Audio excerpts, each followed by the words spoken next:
Howdy, fellas. Commonly asked question, so I figured I'd throw it out there. Why do I not just get rid of my 5th gens if they're so bad, right? I'm being called out, really. If the 5th gens are so bad, why don't you sell them off and pick a bunch of 4th gens and go on with life? Partially, that's kind of what I've done. I've held off on purchasing any new 5th gens and sold off as many 22s as I can. Well, I still got quite a few 19s and 20s. And yeah, so the 4th gen are wonderful trucks.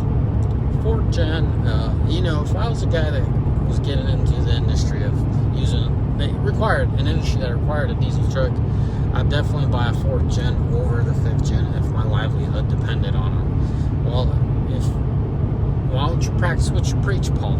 Guys, you got to remember, the other part of my, another company I own is a diesel shop, and we service trucks, right? We've made resolutions before the dealerships or the recalls came out in certain trucks, right? So one company does this hot-shotting thing, right? Freight hauling. Think of trucking, freight hauling, a diesel truck with a gooseneck, and that's how we're able to rack up all these miles. And most of my videos are around those trucks. But then another business of mine is a diesel shop. So we're able to come up with solutions for fellas that are in the same line of business as I, hauling freight and using their trucks. I mean, we have firefighters coming in.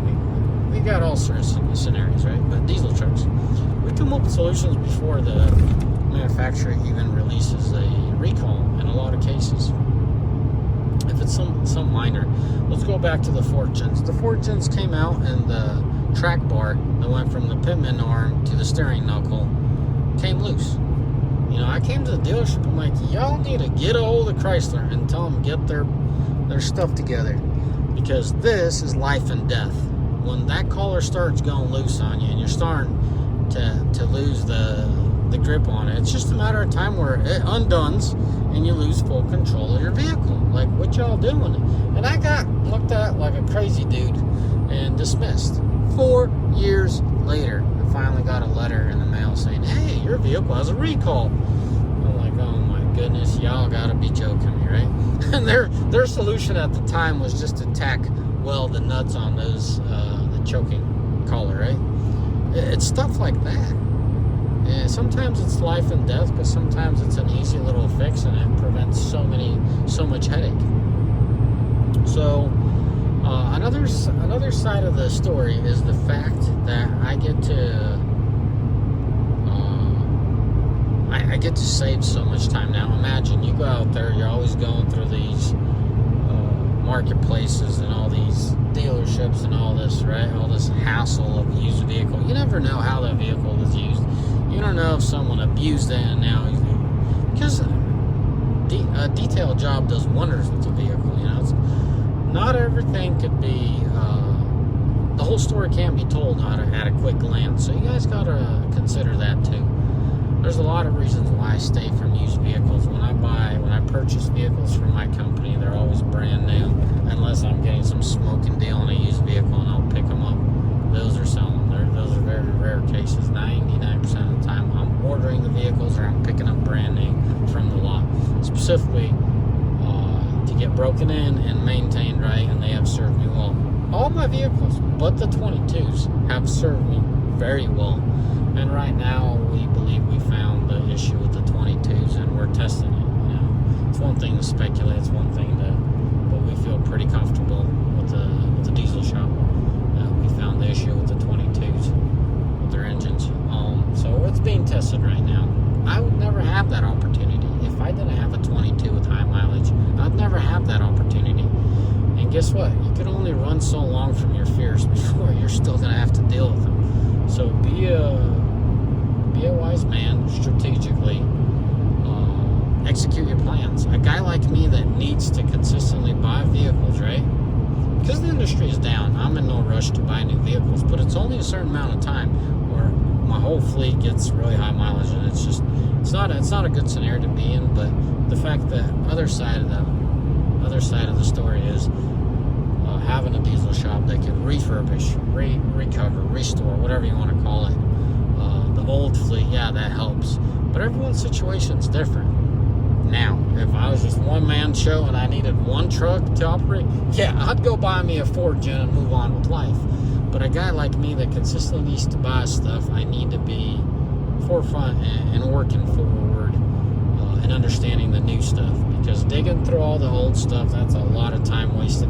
Even if I break even, let's just say financially. Because the used market is never going to yield you those profits like the new one will. For example, a brand new vehicle at $100,000 is a far better deal than a used one with mileage for $80,000, $90,000. Because I can't use something old, right? I'm going to look for something fresh, easy on the mileage, really good condition, and that's gonna demand top dollar. So all the miles that the vehicle already had, most of it is just gifted, right? You're still gonna, anyways, you guys following along know what I'm trying to say here. So that's all important to a business guy. End of the day, I save a lot of time just by going to the dealer, picking up what I need, and moving on with life. I save a lot of time, and I'm ahead that way. I learn a lot of a lot about the new product, and I gain knowledge that I can implement into my diesel shop. I could sit there and help my foreman. And you're like, well, Paul, you're just talking nonsense. No, I'm not. We got 22s and 23s pulling up to the shop. Well, what happened to warranty? It's out the window, guys. Some of these guys are doing 120, 130,000 miles a year. And no, most of those guys don't have warranties. I'm the first guy to say, hell with the warranty. It's a good way to go broke. And here's why. So, a scenario. You got warranty. You got this vehicle and limited mileage, right? Well, to get the work done, the shop's 2-3 weeks out, right? 2-3 weeks out. And your truck's sitting for 2-3 weeks. What the frick are you going to do? Thank God you got warranty. But you're going bankrupt because your truck's parked for 2-3 weeks. In a good instance. Sometimes some of these shops are a month or two out. Guess what? Warranty work 90% of the time pays crap. So no mechanics in a hurry, right? So you got all these reasons. And you could go back and forth all day. I'm just talking from a business aspect of things. What would you do and why a business-minded person and someone utilizing the truck for business, and they rely on the truck for everyday use to make money with their truck. Your most important thing is to keep that truck on the road. Yes, for some people, every 100,000 they swap out trucks. For some people, it's renting a truck. Everyone got a different scenario. I'm just talking about what I have to deal with and just being upfront with you guys. So the whole thing, why I do not buy, why don't I just go out and load up on the fortunes? I think that's a lot of time, and you're buying another headache that you have no idea what you're really buying. What have I done? I've held off on buying new vehicles and just restoring the old fleet I have, but I know it's just another matter of time before I run out of those. And no, I'm not planning on winging it and just run my companies on those. And I'll just use them as buffers and juice my fortunes a little more. And Lord willing, I have more time. I can keep you all updated on all those fortunes with higher mileage. But nothing's crazy, nothing new. Still 500,000 on those trucks. They're putt-putting along, making it work. Anyways, fellas, hopefully this video helps. I know this video isn't for everybody, but average business-minded person out there that relies on their truck, and when you rack up so many miles, you're in it for the long haul, because 120, 130,000 miles a year is, it costs a lot of money to set up the truck and then to move from truck to truck to truck. As an owner, it's not very efficient. Maybe those guys that are running these trucks, minimalistically, maybe a fuel tank in the bed in the back and they're winging it. You'll never be a true professional by winging it. A true professional is a person that understands their art and they keep perfecting it. Your truck is one of your main tools being out there, if you rely on your truck to make your living. So setting up that truck and keeping it running is where I believe it's at. Anyways, fellas, as always, may the Lord bless you. May you all mighty fine day, and it all comes down to fine balance. Let me know in the comment section, what are your thoughts about this whole mileage. Commonly asked, when should I pull the plug on this truck? You know, generally speaking, highway mileage. Shoot, I was wrapping up this video. Sorry, guys. Another thought.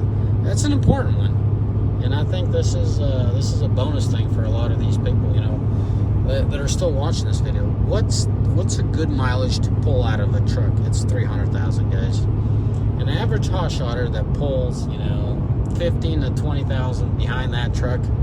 By 300,000, it's still a solid truck. It might or might not have issues with actuator, just barely tapping into issues, right? If that thing was maintained right, 300,000, it's still a solid running truck. But you're cresting the hill, you're coming around a corner to being greeted with nitpicking things, you know, things that are your manifold could or could not. Right about there, you got to deal with your exhaust manifold. You got to do your emissions. Your emissions pretty much done, the whole system. Transmission, Isons, they run up to 500,000 if they're maintained right. Your rear end, your U-joints, your actuators, and those nitpicking things, they're money, yeah, but it's time down that what kills you. Anyway, so my number is 300,000. Very expensive mileage is 500,000. Alrighty, fellas. As always, may the Lord bless you. May I have a mighty fine day. In the comment section, let me know if you want to know why exactly 500,000 is such an expensive mileage, and I'll make a video of average things that are to be expected at 500,000. Anyways, may the Lord bless you, and may you have a mighty fine one. I'm out of here. Ciao.